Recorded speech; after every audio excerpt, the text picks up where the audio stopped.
The 1%er Podcast with Sam Bakhtiar, bringing you the 1% knowledge to help you reach your full potential. Learn what it takes to rise above the 99% and become a 1%er. Hey everybody, what's going on? Welcome to the 1% Show. Your host, Sam Bakhtiar, here with Betty Ochoa. How are you, Betty? Good. How you doing? Great. Thank you. It's a pleasure having you here, man. I've read your stories, man. I'm a big fan of yours. I know that you have a great story, and I cannot wait to dig into it. Thank you. Thank you for inviting me. It's a pleasure to be here with you. Yeah, it's an honor. It's an honor and pleasure. Now, Betty, tell me, where were you born? I was born in Mexico, in the north of Mexico, in Sinaloa. Okay. In 1980, so I'm 38 years old. Oh wow, you were one of the few people that just went on the camera and just said you're 38. Right? Most women don't admit to none of that, right? Oh, right, yeah, I feel good. I feel like 20 though. And you look good. Oh, thank you. But it wasn't always like that, right? No. So tell me about, so you were born there, and tell me, tell me about your family, tell me about your upbringing, tell me about your education. Okay, great. So I was born in Mexico, like I said, and then I moved to Culiacan, which is the state of Sinaloa, and I went to dentistry faculty, so I finished my degree. I'm a general dentist there. So you got your general dentistry in Mexico? Yes, okay. Correct. Wow. And yeah, then I met my husband there, and we get married, and I moved to United States. So your husband is an American Mexican? Yes. So you met him in Mexico? Yes. So you guys got married? Correct. And what year was that? In 1996. Okay, so you were 16 years old. I'm so sorry. 2006. Oh, damn, man, you got married young. Yes, okay. no. So I was 26. Okay. Correct. So at 26, you met your husband there. He's an Mexican American. You met him there. And then you moved here, right? Yes, I moved here. And how old is your husband, if you don't mind me asking? My husband is 55. 55. 55. Correct. And he has. Let me see. Previous kids from previous marriage? Yes, okay. He has two boys and one girl. Awesome. They're already grown-ups. The youngest is 22. The oldest is, I think, 29. And how do you transition? Because I know like a single, first time getting married, because my wife married me and have two kids, you know what I mean? Yes. I know it's kind of tough, right? Yes, you marry someone who already has kids and you're not used to it, and how was that? It was hard because I was young and no experience, and coming to United States, don't speak in the language, they'll speak only English, and it was hard to communicate too. And they were teenagers, so it was hard. But did they accept you right away, or was at the beginning? Right? Yes, we have kind of like little troubles during the way, but we're good. Were they boys or girls? Two boys and one girl. Okay. Which one was the hardest? Was the girls harder, or the girl harder, or the boys harder? I think that maybe the girl, because she was like 14. Yeah, she's like, well, who are you? I'm the only woman here, right? Yes, correct. Right? Got it. I figured that. Okay. And then I got pregnant and I have two girls. Okay. One of my girls, she's autistic, nonverbal. Okay. So it was like, it's a challenge. It's like we still have a baby at the house. She's 10 and nonverbal. So you have two kids? Yes, I have two daughters. Correct. Okay, and how old are they? 10 and 11. 10 and 11. Yeah, the other one is almost 12. And the 10-year-old is autistic. Autistic, okay. Correct. How was that? How was that challenging for you? Okay, really hard because my baby was born and everything was right. And one day she stopped. She started saying the first word, and one day she stopped completely. And she started moving, flapping her hands, and she was like nervous. She lost eye contact. So we got like, what happened with our baby? And we took her to the doctor, and they didn't know because they cannot give a diagnostic when they're so little. So she started like therapies and stuff, but nothing happened. So when she was 3 years old, they diagnosed her with autistic. Got it. And she's still like not talking, but we take her to a lot of therapies. My husband had to quit his job so he could let me grow.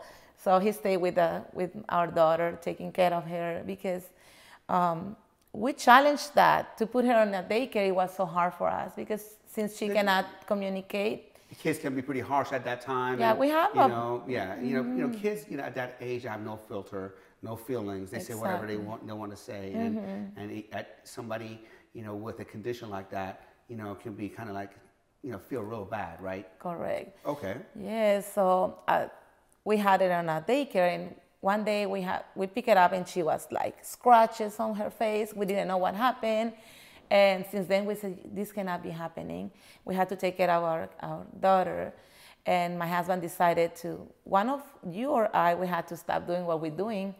And since he faced cancer before, he told me, "Betty, you have to." I want to talk about that. I want to talk about the whole cancer thing and all that kind of stuff, because I remember reading in your bio, and that's a story by itself. Yeah. Okay. So I know at one time you were 230 pounds. Correct. And now you're what 140? Yes, 100. So you lost 90 pounds over this time. Not only that you lost 90 pounds, you actually look nice and firm and muscular. It's not like you kind of like look sick or out of shape. So you've been working out. So I want to talk about that mindset, especially, going through what you're going, having an autistic child. I know that you, at one time when you moved to the United States, you didn't speak the language. I know you went through some depression and also dealing with your husband having colon cancer and all that kind of stuff. So I want to talk about that because it takes a very special mindset to do that. Most people, they can't lose 10 pounds. They lose 10 pounds, they gain 10 pounds, lose 10 pounds, gain 10 pounds. So they lose 100 pounds. Yes. That means they lost 10 pounds 10 times. Yes, it was me before. That was you before? Yes. Okay, so tell me, when did you, first become overweight? What happened? I mean, tell me your story. Okay. So you weren't always in good shape. So one time you were overweight. Did it start in childhood?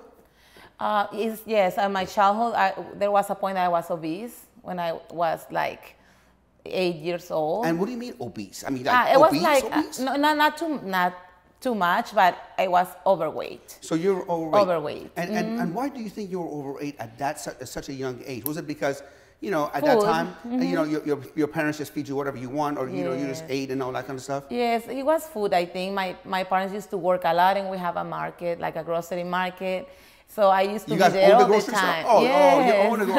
So you ate one, you got all that kind of stuff. Okay, that makes sense. And then my mom called the doctor, and he said, "You know what? I want you to take care of Betty because she's gaining a lot of weight." So they put me like on a diet all the time.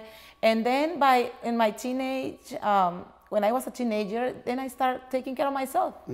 And I lost weight, and I was on a healthy weight for a long time until I started university.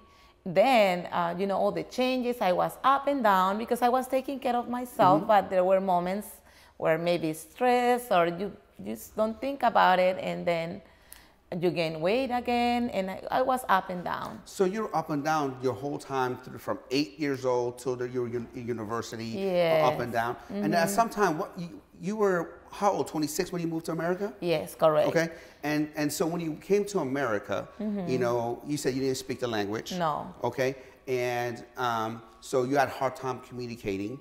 Correct. And did you at that time? What did that feel like? It was so bad because I'm talkative, and not be able to communicate with others, it made me feel really bad. So when I was going to the store and not be able to talk, it was really bad for me, or with my stepdaughter or my stepsons. It was really hard. And it makes me very insecure. And I started gaining weight, but not before. It was like up and downs, but it was normal. Like in the healthy side. Right. This time, I gained so much weight without not knowing. I stopped taking care of myself. Okay, you stopped taking care of yourself because you were going through like a depression. You are from your hometown, Mexico, where you're communicative, you have friends, you're talking to everybody, everybody's happy, you're socializing. All of a sudden you're a housewife, you don't have any friends, not family either, right? Yes. Do you have any family around? Yeah, I have a family, but right there in Mexico, I was like the doctor, Betty, and right here, when I tried to ask for a job, they don't even look at me, you know? Yeah. It happens a lot from immigrants that are coming here. Yeah, so I feel like, what's happening here? And I become very insecure. Even my husband told me, Betty, you were very secure. What happened to you? And it happens. Well, I mean, look, you were somebody in Mexico. I mean, you were a doctor, right? Yes. You were a doctor. You were very well respected. you know, and all of a sudden you come to a new country and nobody knows you. You can't use your doctor license here, you know. And I see that from many other, you know, foreigners that come. You know, I know a lot of, you know, doctors from Egypt and Middle East and Mexico that they come here, and all of a sudden, like I said, they have PhDs and MDs, and now, you know, and nobody, you know, nobody wants to talk to them. They're not hiring them. They have to go through school all over again, you know, and to be able to do that. So I can totally understand. You worked all your life towards a goal. You achieve your goal. You're where you want you at, but then you meet the love of your life. You come to a new country, and now you're like, oh man, I don't. Nobody respects me. I don't really know. I can't even get a regular job. I don't speak language. Exactly. You know, and it can be depressing. I can see that. So when you went through that kind of depression, you know, it was when before I started cosmetology school. It was when my kids were babies. And my husband was working 2 jobs, and okay, let me stop you for a second, because I want to try to get a timeline, right? So you're 26. Yes. Okay, you moved to the United States, Correct. right? How long after that did you get pregnant? Right away. Right away. Okay. So Latino, right away. That ain't hard to do, right? So you got pregnant with your first one right away, and your second one, what, 2 years later? Like 1 year later. Yeah, they're 1 year and a half apart. And you were at that time, you were probably what 28, 29? Correct. When I had my second. Okay, so second.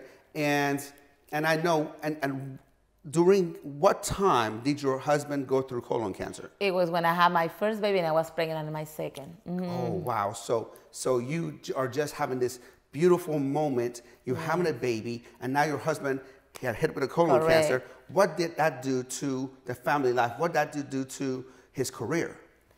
Well, he stopped working for a year in order to get the surgery and chemotherapies, and that economically that crushed was you guys, really right? bad. I mean, not many families can just stop working for We a had year, to right? even live. We had to move with his brother because there was not enough money to support the whole family since I was not working. And I was taking care of him, taking him to the chemotherapy, surgery, through all that. So during that year, he didn't work and you didn't work. So there was no income.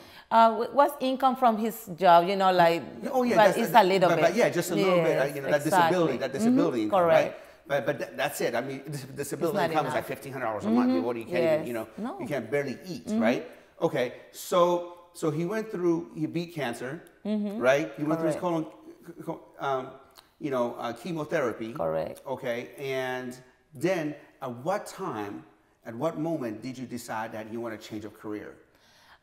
It was after when my husband beat cancer and he came back to work, and it was the recession really bad, and we were tired of everything. I told him, let's move back to Mexico. Okay, so your husband happened before. So your husband beat cancer, went back to work. Yes. And work was slow. Because he was a salesperson for his whole life. He used to work for a company selling cars. And that was during recession. Yes. So recession, obviously nobody was buying cars and nobody was spending the kind of money. He went back to work and it was like, oh wait a second, there's recession now. Yes, and what are we going to do? paying child support, and because the kids, they moved back to their mom because the situation. Yeah. And then the situation was really bad, and I was just tired of it. And I proposed to my husband, let's move to Mexico. I have my career there, so we can start I'll from take zero. care of you, man. I'm a doc. You come to me, man. I got you, babe. I got you. Let's go. Yes, and you think things are going to be easy. Yeah. But we went there with nothing. So start with nothing is just in Mexico. I think I read in your bio you got $65. Yes, when we came back. Yes. You got $65 So in your name. so we went there in Mexico and things didn't work out. And my husband told me, Betty, I cannot live here. I miss United States. So tell me what didn't work out.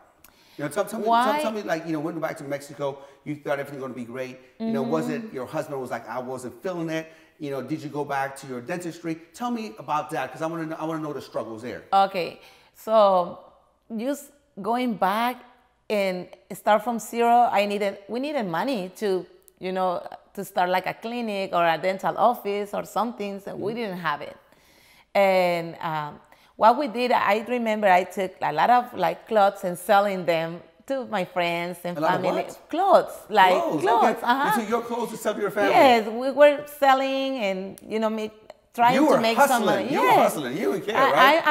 I've been selling things since I'm 7 years old because my parents, they had the grocery market. I love that. You know why?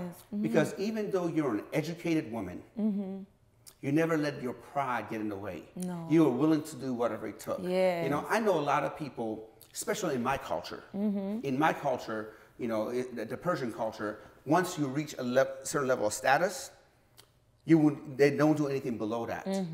And to me, that's bullshit, right? In life, you have to do whatever you have to do. You know what I mean? Like, you can't just say, okay, well, I'm above that. I'm above. No. You're above nothing. Exactly. Right? You do whatever you need to do. And that's one of the pet peeves of mine, especially with people who do that, especially people in my culture. You know, so, well, I'm a doctor. I don't do that. I don't do this. I don't do that. Like, you didn't care. You were a doctor. You were educated. You were very respected. But you know what? You were willing to put your pride to the side. You know, get down and start hustling. I love that. Correct. Okay. Yeah. So it didn't work out, and my husband called a friend in Arizona, and he said, Betty, let's start in Arizona. I have a friend there. It's not the same as California. It's not the same as Los Angeles, but we have to start somewhere. So he called a friend, and he said, okay, you guys can stay with me while you get a place. And that was really hard, to go in a house that you don't know no one. Yeah, man, I can't imagine. Yeah. With your daughters? With my kids. My little baby was 3 months old. Oh, yeah. Man. And you know, it's very nice of them to offer something like that. Not too many people have friends like that that offer their house and stuff like that. But in the meantime, I can just tell you were dying inside. Yes, right? because I didn't feel like enough confidence to grab a bottle of water. You know what I mean? Yeah. It was really hard. Those days, I remember they were horrible because I was in the living room sitting all day waiting for my husband to come at night. And until we got a car again, we got a little studio to live, and we started there again. And after that, we have a lot of struggle in Arizona too, economically. And my husband, Betty, you want to start? My husband is always encouraging me. So it's always been a positive. Yes. You know, I mean, with somebody who has gone through all of that, you know, and he seems like a very positive person, and you seem like a very positive person. Oh, you know, and I think that people who go through adversity, you know, they have no choice but become positive, because if you let it make you bitter, you're gonna walk around with a chip in your shoulder all the time, and you're not a victim. You said, you know what, this happened to me, I'm a better person because of it. Tell me about this picture right here. This is your dentist years. Yeah, right there I was a student, and the other one is my best friend in Mexico too. And yeah, it's the time when I graduated from dentistry. Wow, that is awesome, man. For how many years did you practice? After I finished school, only like 3 years. 3 years? Okay. Tell me about this picture. Okay, here a Paul Mitchell school in that with Green Clayboy, one of my mentors too. He has, you know, he's like a motivational speaker. Yes, I've seen him. Yep. And right here is with Angus Mitchell, is the Paul Mitchell's son, is one of the owners of the John Paul Mitchell system. Well, tell me, who's that? Who's that in the middle? It's in the middle is me. It's me. This one is me too. You know, like I'm shocked. Yeah. Okay. So how much were you weighing around that time? Like 230, kind of right here. You was were 230 pounds here? Correct. So oh my God. So you were weighing 230 pounds, and this is what year? This is like a year. It was actually only like a year ago in January. Not this one, the other. In January was 1 year. Okay, so in about a year and a half, yes, you lost 90 pounds? In a year. In a year, you lost 90 pounds. Yes. Okay, so let's talk about that. And we're going to stop because I need to know the mindset. Okay.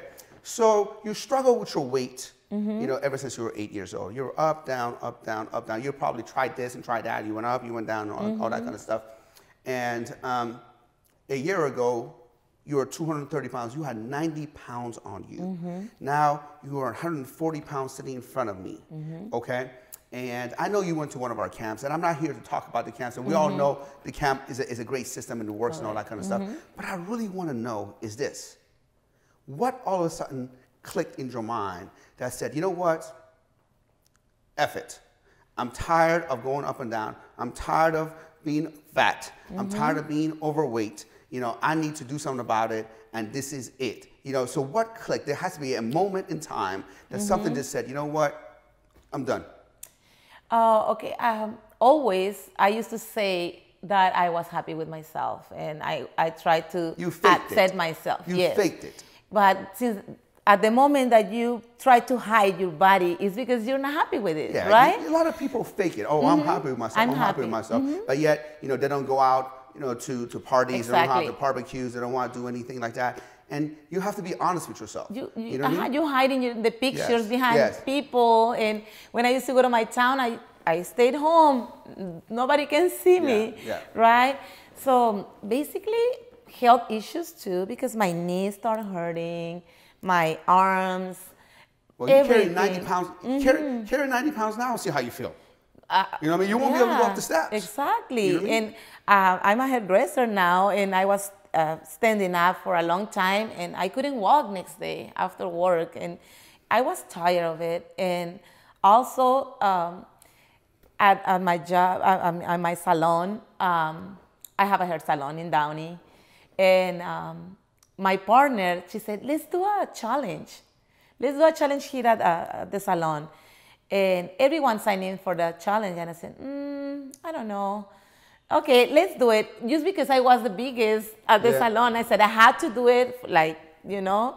So then we started doing the challenge, and I was just So how many people did the challenge? Like, we were like 8, I think. So 8 people from your salon, you know, in Downey, went to our Downey camp. Not all of them, they went to a camp. My partner was at the camp, and she wanted to do it at the salon too. Okay. Like, she was doing the challenge at the camp, and she said, okay, maybe I'm going to beat this challenge too. So we started that way, and I wasn't losing that much weight. And it lasts 3 months. And the last month, I started picking, something came to my mind and said, Betty, you can do it. Yeah. You can do it. My husband helped me a lot, like meal prepping and all that. And I lost a few pounds. And when I noticed that I could lose a few pounds, I said, I can lose more. I can lose more. And I started seeing myself looking better. And something inside me was asking me, Betty, do it. Do it. And then I continued losing 1 pound at a time. And then Pamela told me, Betty, join the camp. And okay, I said, they didn't convince me. I said, oh, maybe next time. So another 2 girls, they joined, and I went to the camp for the day that they start, and they have the orientation day. And I signed in without thinking. And since then, I started doing it, not too happy. And so when you started doing it, you weren't too happy? No. Okay, what were you not happy about? Was it painful? No, it was just like, I didn't believe it. I can do this by myself. I don't need this. Exactly. And then at the first week, I lost 8 pounds, and something happened. And I said, I can do that. I can be the way I want to be. If I just stick with it, right? So you've been struggling all the time. You went to the camp, you didn't like it, but you did it for a week. All of a sudden you lost 8 pounds. Now you're like, man, I'm motivated. Yes, what if I do it another week, another week? Yes, and a flame inside me, like, it's just boom, because I think you have to feel that fire inside you to make things happen. But why didn't you have that fire before? Why all of a sudden now? Was it, be honest, was it the camp or was it you? And there's no right or wrong answer. It could be both. It could be you. It could be but for me, I want to understand the psychological thing that goes on. I know that weight loss is 90% psychology, right? Because we all know what to do, right? Yes. We know that for you to lose weight, move more, eat better, repeat, right?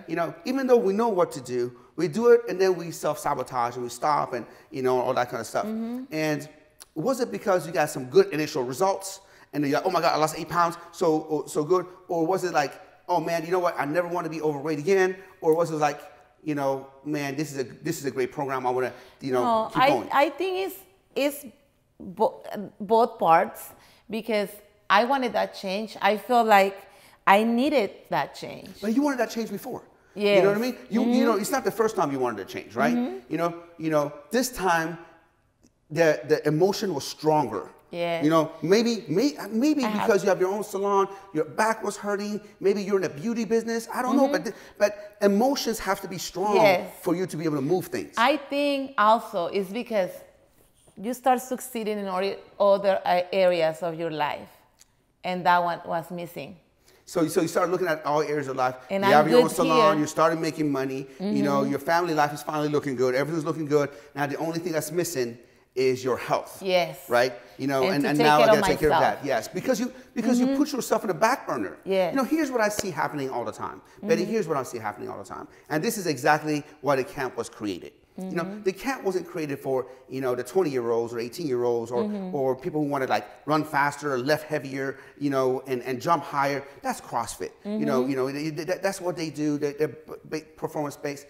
The camp was created for someone who used to take care of themselves. And for some reason, life happened. Yeah. Right? You know, they got married. They had to work one job, two jobs. Maybe somebody in their family got sick. You know, and next thing you know, they say, you know what? I'm going to come back to myself, but I'm going to take care of life right now. I'm going to come back, which is the worst thing you can do, by the way. But this is what most people do. I don't have time for me. I'm going to take care of this right now. Right? They're putting themselves on the back burner. And what happens after that is that you know, they let themselves go for a little bit, and that little bit becomes a long time. Next thing you know, one day you wake up, you look in the mirror, you don't look good, you don't feel good, and now you're like, man, who the hell is this? I don't even recognize the person I'm in the mirror. Exactly. You just don't feel good. You don't have the same vibrance, right? And that's when you're like, you know what? You know, this is my favorite quote. This is my favorite quote of all time. You know, when the pain of change, right? Let me see. The quote goes,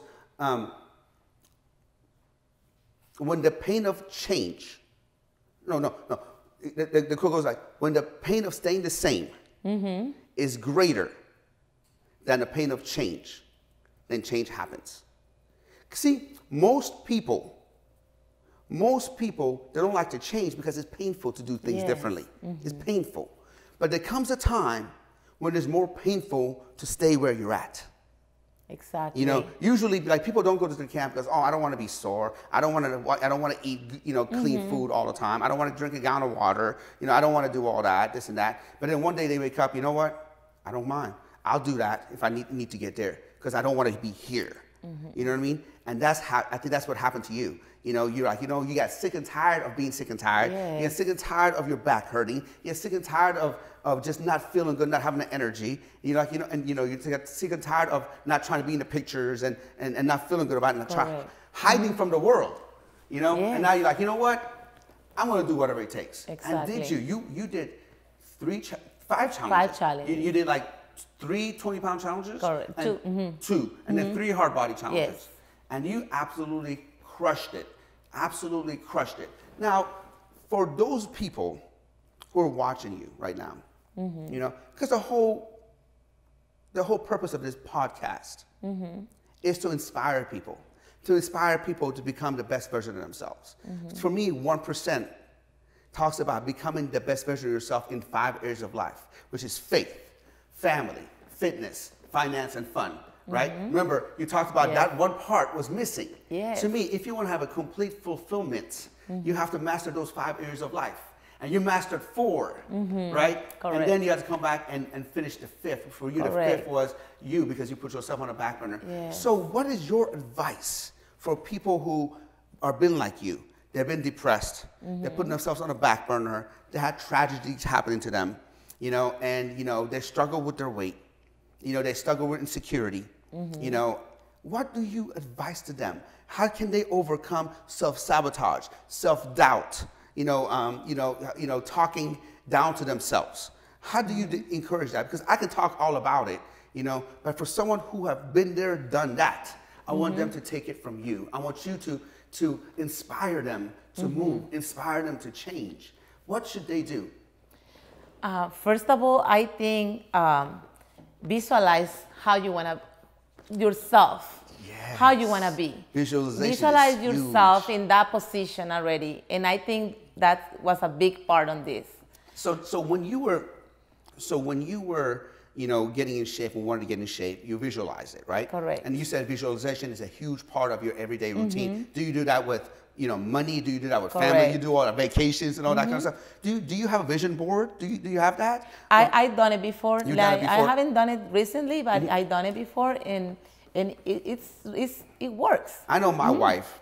When she was getting ready for her bikini contest, she cut out a picture of this model that she wants to look like, and she had it in her book.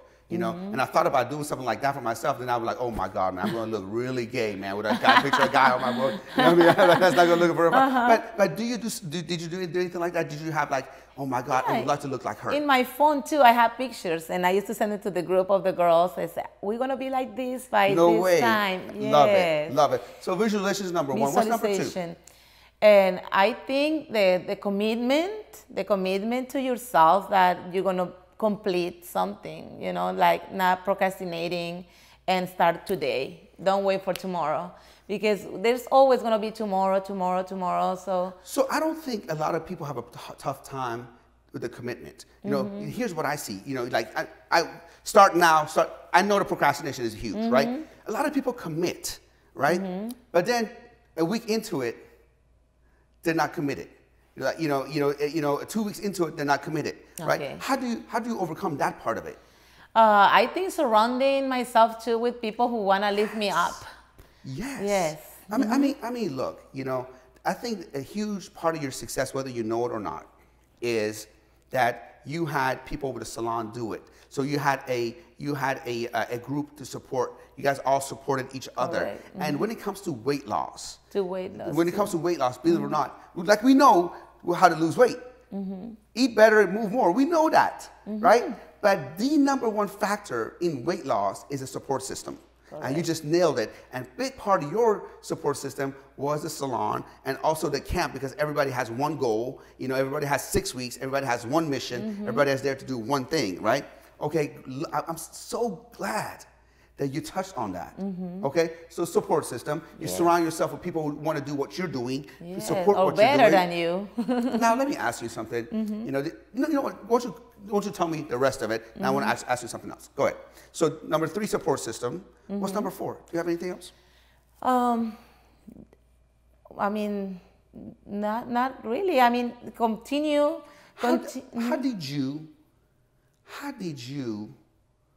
Did you ever have a day to say, you know what, man, I just don't fucking feel like going to the gym. I'm tired. I had a bad day. Yes. I had a bad day, man. It was rough today at work. I just don't feel like going to the gym today, man. It's okay to take a day off. Or, you go to a party, man. I've been good all week. Maybe I just have a little cheat meal here. I'm sure you had those days. And how did you overcome that? I think, this mindset, like, I'm going to achieve that. And nobody made me eat bad on those days. People offer me food and tell me, eat this, only today. I said, no, I'm not going to do it. Especially being Latina, right? Yeah. In a Hispanic family, food is like love, right? Exactly. And if you don't eat it, like, what the hell are you doing, mija? And I think it helps me a lot too, posting pictures every day.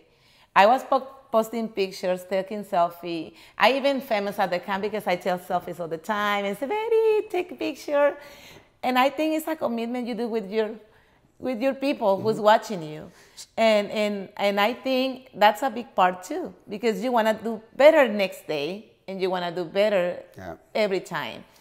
And so towards your journey, you had people to support you. And I'm sure you had people that didn't support you. Yes, that people, you don't want that people in your life, right? The people that is not, they're by themselves, they disappear. I'm 100%, in congruence with you and agree with you. But sometimes, some of those people are your family. Did you have that? Yes. Did you have actually like family members that, hey man, what are you doing? Yes. I don't support that. And some people tell me, don't lose no more weight. Don't lose weight. And did they like, hated on you for looking good and getting in shape? And how do you over that? Because I know like some people you can block out, right? But how do you deal with family though? I just don't pay attention to it. So you just block it, like in my mind. I come from old school, man. I always tell people, the only person's opinion that matter is myself and God, unless you're paying one of my bills. You know, unless you're paying one of my bills, man, then your opinion matters. Other than that, Yes. you know, your opinion doesn't matter, right? Yes, and it's amazing how that people, when you stop paying attention to them, they disappear. It's like they stop bothering you. Did you lose friendship? You know, getting in shape and all that kind of stuff. Did all of a sudden people start treating you differently, and they say, "Oh, well, you changed, and you know, you changed, Yeah, and you know, they just tell because you you that. look good now, you think you're all that, and you know, all that kind of stuff." Be like, you know, when somebody tells me you changed, I'm like, I'm supposed to change. I'm We're changed. humans. I'm not a dog. I'm supposed to get better. Yes, and you change. You don't want to work that hard to be the same. Yes, Right? right. I mean, the reason You want to do better. the reason the humans are at the top of the food chain because we have the ability to change and adapt and get better. With animals, they don't. You know, a dog doesn't get up every morning like, okay, what can I do to get better? What can I do to get healthier? What can I do to make more money? What can I do to make an airplane? You know what I mean? You know, we have that ability, and to me, if you're not use your God-given ability to change and adapt and evolve, then you're disrespecting God. So when somebody says you change, I'm like, mother effer, I'm supposed to change. Exactly. We're supposed to change, not supposed to stay the same. Exactly. Especially after all that hard work, it takes you to another level. I mean, you have to change. Yeah, man. You have to. You know, I remember going to my high school reunion, 25th year's high school reunion, and I saw some people. I'm not joking, Betty, that they were doing the same thing they did 25 years ago, and it was sad. I mean, it was kind of like, it was sweet to see a lot of people, but I'm like, man, you're doing the same thing. You're working at the same store, you know, drive the same car, hang out at the same bar, you know, doing things like that, and that kind of like, I'm like, wow. Yes. You know. And there's a lot of people that they don't want to make the change to don't lose that.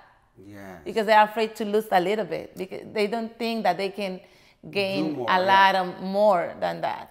So that's why one of the reasons I didn't go to, because I could work as a dental assistant for my whole life, but I said there's no growth there. You're now your own boss. Yes. You know, run the shops, you're your own boss. Yeah, I'm going to do something that I can grow from there. You know, now it's a hair salon, but I have things in my mind. I want to open another kind of business too. See, see now you're thinking big. You know, you didn't want to just go and do what you were comfortable with. Yes. You went to a whole different direction. You went a whole not only, you know, you were a doctor, right? And then if things wasn't working out, you didn't let that pride get in the way. You started selling clothes and did whatever you had to do to make survive. But when you came back, you're like, okay, I can just get an office job or work as a dental assistant. No, you didn't want to do that. You're like, you know what? I'm going to take a risk. I'm going to go to a whole different directions. And now you have salon, and you're a very successful woman, businesswoman. You're very successful in your health, family. You got faith, family, fitness, finance, and fun done. That's why you're a 1%er. You know, there's a quote out there I love. They said, "No risk, no Rari." Exactly. and you know what, Sam? I've been in the ground already, and he didn't like that. And I said, never I'm going to be there. Yeah. So whatever it takes, I'm going to be like working hard and, you know, make it happen. Does your husband work today, or or he's still with us. He retired from his work because the situation. We're still working hard with our daughter because she's still not numberable. She's 10 already. So he's helping with your daughter? Yes. Okay. The reason I'm asking you that is, doesn't it feel great that you now are able to take care of the family? Yes, Absolutely. Doesn't that make you feel good? Yes. That you're an independent woman. You know, your husband, you know, he could go to work, but now he elects to stay home with your daughter. Yes. You know, to take care of your daughter, And so that you can be able to do that. Not many people can do that. Yes, my husband is a big supporter in this part, and without him doing it with our daughter, I couldn't do it either. You know, because you know, it's family is you guys have the most important. You guys have a role, you know, and you guys are playing a game together in sync. That is amazing. And he obviously loves your transformation, you know, and supports it. Because I know sometimes the spouses don't like it. You know, I know a lot of times, like, you know, especially in some cultures, you know, like Latino cultures and stuff like that, the spouse is like, I don't want you getting in shape. I don't like that. I don't like that. I don't want you getting extra attention and stuff like that. So obviously he's very secure with himself, and he, you know, he loves your transformation. He loves that you're healthy. Yes, he's also doing it too. We're doing it together. The whole family started to change because it's So good for family us. eating Yes. better. That's awesome. Awesome. Well, tell me about this picture here. Okay. Okay, that's John Paul de Joria is one of my biggest mentors. He's the owner of John Paul Mitchell Systems. Yeah, and he's a Yes. self-made multi-billionaire. Yes. You know, he's definitely an amazing. And he invited us that time to his train, the tequila, the Patron Express, because our salon was the top ones. Top ones. So it's been a couple of times that we've been with him. Also, he made a movie of his life, and he invited us to the premiere too. It's amazing, and like I said, you want to surround with people that lift you up all the time. Has he seen you since you were? No, not He won't yet. recognize you. No. If he saw you right now, he won't recognize you. No, we're going again one of these days because I want to take the team. He's going to be shocked. Yeah. He's going to be like, who? We're gonna be with him soon. Maybe we're gonna go the whole team to the corporation offices because he does tours for his. You know, we partner with him in the salon, so I want to take the team so they can get inspired too. He has a great story to share too. He was from homeless to billionaire. Yes, I know his story very well. Yes. All right, let's go about this one. Tell me about this. Okay, this one in this picture was the opening for the salon. This is my business partner, Pamela. So it's called The Loft. Correct. In Downey, California. Yes, correct. Okay? So the Loft in Downey, California, for those of people you are watching and you're in Downey, California, you want to get your hair did, this is the place to go. Yes, thank you. Awesome. And we're glad to say that we can say that we're the best salon in town. Hey, you know what? There's nothing wrong with that. Yeah. Muhammad Ali said he was the greatest before he was the greatest. You know, you have to say it and believe it and achieve it. Correct. You know, just because you visualize your body, you visualize your life, and you say, you know what, there's nothing wrong with being the best. You say, I'm the best. Exactly. We work really hard and we get prepared for our guests so they can live happy and. So what is one thing you do in your salon that makes you unique? I think make people feel that they're home. Yes. I mean, you know something. That was the perfect answer because at the end of the day, you know, any service can be copied, right? Any product can be copied, but how you make people feel cannot be copied. Exactly. You know what I mean? And I always say that to all of our franchisees, you know, all of our business owners, all of my students, man. I'm like, the way you make people feel makes all the difference. Exactly. And it's the only competitive advantage in this world. Exactly. I don't care what you do, what products, what service you use. Somebody can copy that, but they can't copy the way you make them feel. Exactly. I love that answer. Good answer. Awesome. Okay, let me see what else we got. And now you went from that. There's one of your selfies. Yes, and There's this one, it was when I achieved the first 20-pound challenge. Wow. And I felt great at that moment. It was awesome. And he was on a trip to Mexico when I took a lot of pictures that I never posted because I didn't feel good. Yeah. But now you're in peace with it. Yes. You know what I mean? Now I'm okay to post them because you know you were there. Now you're achieving, you're overcoming. Yes. Now you're inspiring millions. You know, you're going out there, you're going to tell people, and how many people have gotten in shape because you got in shape? I think a lot of people. Exactly. Yes. Because you're a role model now. They say, oh my God, if Betty has done it, why can't I do it? Yes, when they go to the salon, I talk to them. Sometimes I have to leave my client and go and talk to the next one with the other stylist because they ask me for pictures of before and after. Yeah. And it's amazing. I think one of my purpose in life now is to, tell my story. You should. You have an amazing story. And inspire someone, Absolutely. Your transformation by itself is inspirational. But what's more inspirational is the fact that you went through hell and back, and that's your husband there? Yes, that's my husband. Oh my God. I can say he's a handsome man. Yes, Very handsome man. Very handsome. He Awesome. is very handsome. All right, so let me see. Camper of the month. This month I was my second time.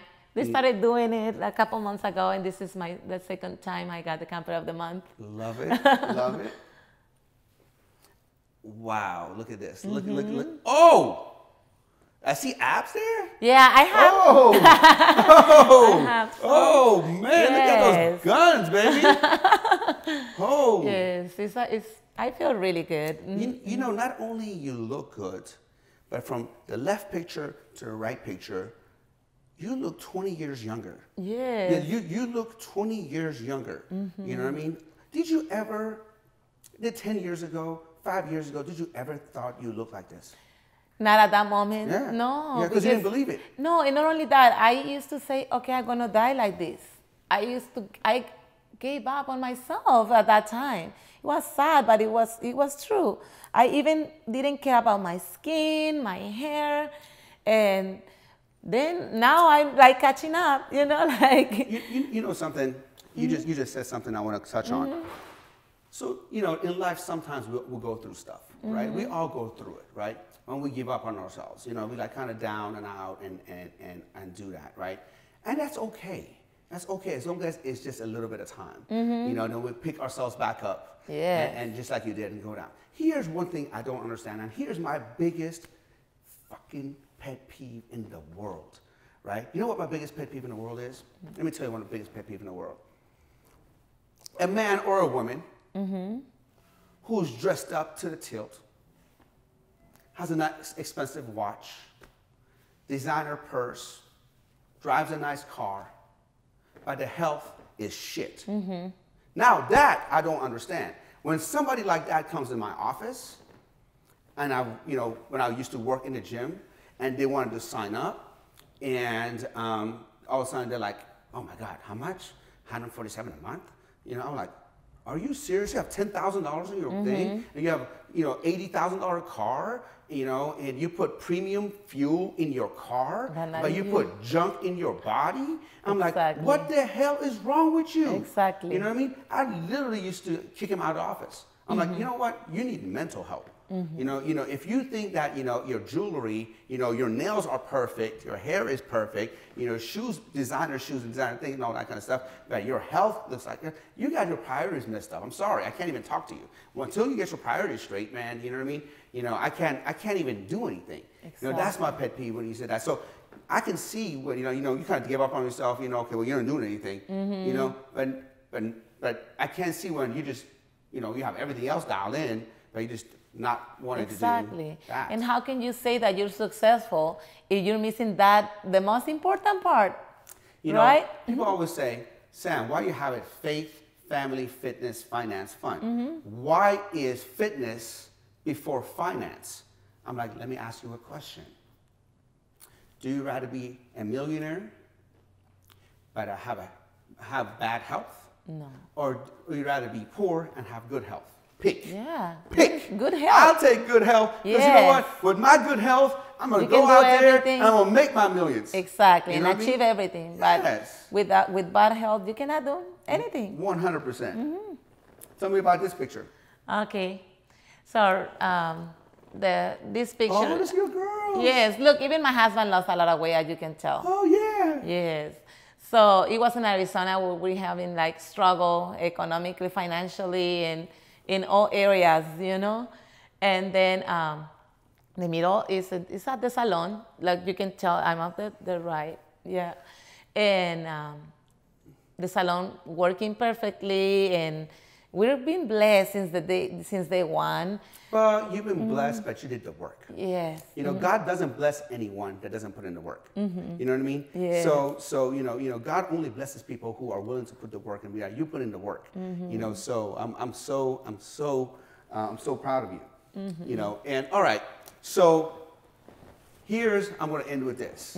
Betty, you're a superstar. You're a true one percenter. You went from having $65 in your pocket, 230 pounds, have an autistic child, to come into America, not speaking any language, gone through depression, moving back to Mexico, things doesn't work out, coming back to America, to now a successful business owner, somebody who lost 90 pounds and in great shape, have abs and have shoulders. I'm looking at your shoulders. I'm like, God, shoulders are popping, man. Those shoulders are popping. And I mean, I'm getting goosebumps, man. I am genuinely proud of you. Thank you. Thank you for you to come into the show, sharing your story, and we would love to see. We said you're working on a second business. And I don't want you to tell me that because I'm going to bring you back. Okay. When you launch that business, I'm going to talk about that business. Okay. Ladies and gentlemen, Betty Ochoa at the 1% Podcast, true superstar, signing out.